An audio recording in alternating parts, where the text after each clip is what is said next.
Brandon Drake, functional nutrition coach and therapeutic chef at heartfulfoods.com. So today I'm going to talk about the addictive traits that dairy has. Well, specifically cheese. So 1 cup of milk actually has 7.7 grams worth of protein, and 80% of that protein is actually casein protein. And there's even more casein in cheese because cheese is basically a higher concentrated version of milk. Now it requires about 10 pounds worth of milk in order to create 1 pound worth of cheese, hence the reason why there is so much more casein in cheese due to it being a higher concentrated version of milk. So cheese is actually addictive because it acts as a mild opiate, and also cheese is referred to as dairy crack because of its level of addictiveness. Now, it's so addictive because when you consume dairy or when you consume cheese, your body breaks down the casein, which then results in casomorphins. So casomorphins are able to pass through your blood-brain barrier. They attach themselves to your brain's dopamine receptors, and in result, you have a flood of dopamine being released. And when there's a flood of dopamine being released, you have feelings of euphoria, satisfaction, and pleasure. So the more casomorphins you're exposed to, the more pleasurable feelings you experience. So these feelings lead you to crave such foods like dairy and cheese due to the biochemistry of how your body is reacting to foods like cheese. So it's not only the concentration of the casomorphins that are within the cheese that are causing you to have these feelings of having a lot of cravings. It's also the makeup of your microbiome, which is your makeup of the community of bacteria that are living within your gut, living within your intestines and your large intestines.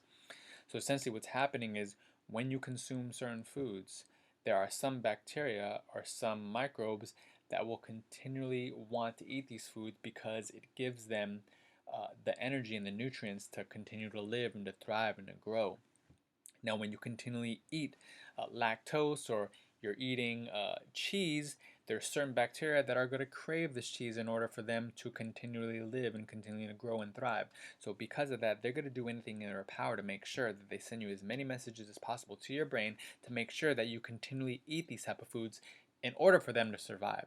So that is a second reason um, of why you're addicted to cheese is because of the makeup of your microbiome that's actually sending a message to your brain to continually want these types of foods, in this case cheese. And the third reason is the media, the commercials that are going on. Basically, government works very closely with the dairy industry to make sure that there is tons of promotion and marketing and commercials catered towards the use of or the consumption of dairy.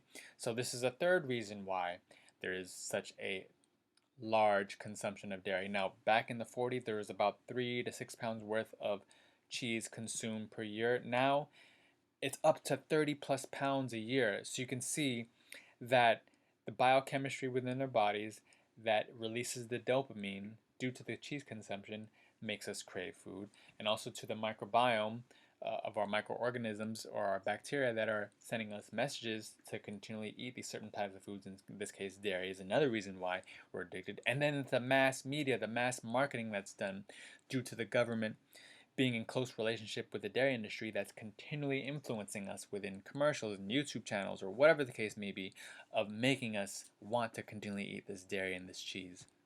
So there are three big reasons of what's happening for the reason why we're consuming so much dairy and so much cheese in general. And also two, dairy is actually inflammatory, is a common inflammatory food. Over 70% of Americans usually lose their ability to break down dairy. Basically, they lose the ability to produce lactase, which is an enzyme to to break down lactose, which is the milk sugar. Essentially, what happens is when you're not able to break down the dairy, that dairy or that lactose, which is the milk sugar, gets into your colon and your bacteria feed on it. And when they feed on it, it results in fermentation. And when there's fermentation, it actually results in you feeling bloated and having gas. And also, too, in a lot of dairy, there is a lot of antibiotics and hormones. And these antibiotics and hormones, they do damage to your intestinal lining. They're damage to your microvilli, within your intestines. Now, those microvilli are the finger-like projections that stick out or protrude from your intestines, and these microvilli are responsible for breaking down food, not for breaking down food, for absorbing the nutrients so that you can get those nutrients from your food. Now, what happens is when you consume dairy, especially ones that have a lot of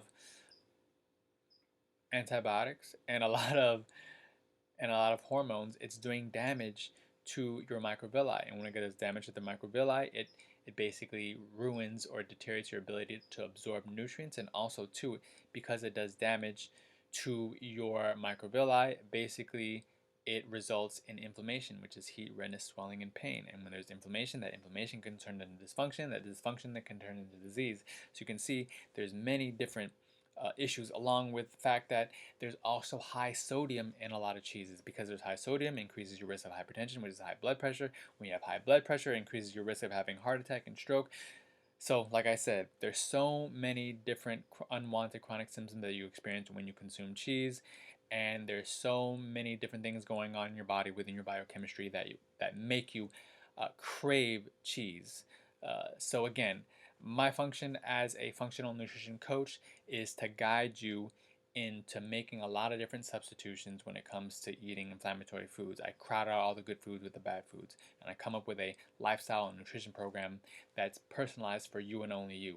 Now, if you want to schedule a free 30-minute consultation, you could go to my contact form and ask for that 30-minute consultation. My goal during the consultation is to get to know you, understand what your primary health concerns are, and to see if both parties want to create a relationship based on accountability for the goal of achieving a healthier you.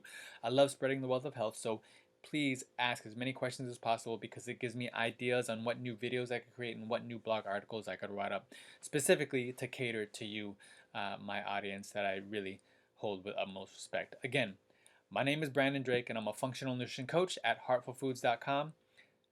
You have a good day. Peace.